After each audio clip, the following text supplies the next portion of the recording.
Paul McCartney has a little over 1,000 songs to his name. Many of them are good old rock tunes and some others are classic love ballads, but a few of them fall under a different category that can only be described as timeless. These songs are not that different, but for some reason transcend music itself. There's many examples like Let It Be, Hey Jude and Yesterday, and of course the one we're talking about in this video, Blackbird. It's kinda hard to explain how an acoustic song with very simple lyricism stands out in the middle of an album like the White Album, but it simply does. It seems like Paul always had this ability to create melodies that somehow stay with you for hours or even days after you listen to them, and this is no exception. Even if to the naked eye this is nothing more than a love song, the true message of the song is actually probably the most powerful one in the entire album. Back in the 60s, the civil rights movement had a momentum like never before seen, and this was fueled even more by the tragic assassination of Martin Luther King in April of 1968. There were riots on the streets and it was obviously all over the news, and upon seeing this, McCartney felt the need to write something about it. So while on his trip to India after seeing a Blackbird sing and remembering a piece by Johann Sebastian Bach he used to rehearse with George Harrison, he had all the pieces to create the song Blackbird. It was a thing by Bach and it went like this.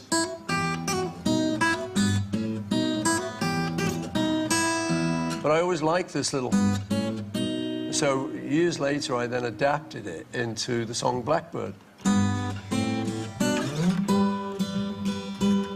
Unfortunately, the song also has a dark side because this guy heard the song and believed that Paul was signaling a black revolution, as well as believing that Helter Skelter was the soundtrack for the end of civilization. Even then, the cultural impact of the song is still massive almost 50 years after its release, not only as a political piece but solid evidence for those who continuously say that Paul only wrote silly love songs.